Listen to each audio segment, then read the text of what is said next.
في الحديث القدسي قال الله سبحانه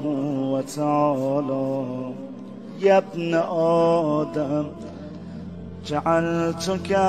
في بطن أمك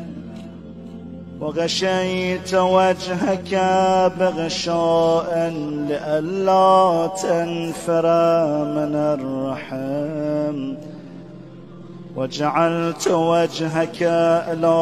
ظهر أمك لئلا تؤذيك رائحة الطعام، وجعلت لك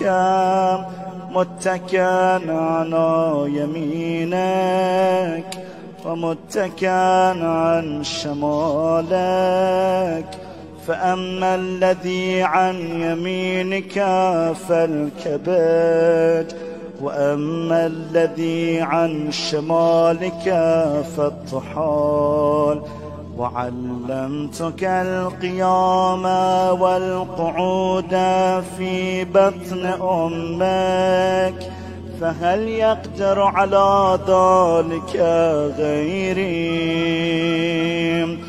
فلما أن تمد مدتك وأوحيت إلى الملك بالأرحام أن يخرجك، فأخرجك على ريشة من جناحه، لا لك سن تقطع ولا يد تبطش ولا قدم تسعى، فأبعث لك عرقين رقيقين في صدر أمك يجريان لبنا خالصا حارا في الشتاء وباردا في الصيف، وألقيت محبتك في قلب أبويك فلا يشبعان حتى تشبع ولا يرقدان حتى ترقد، فلما قوي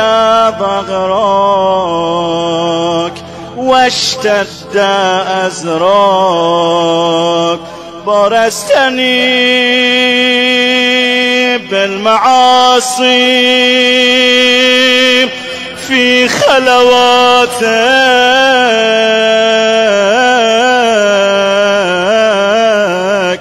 ولم تستح مني.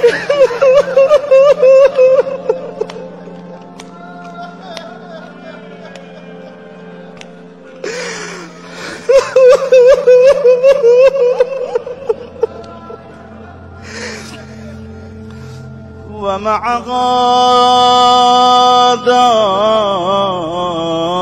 إن دعوتني أجبت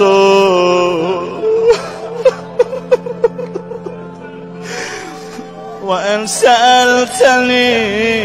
أعطيت وإن تبت إلي قبلتك.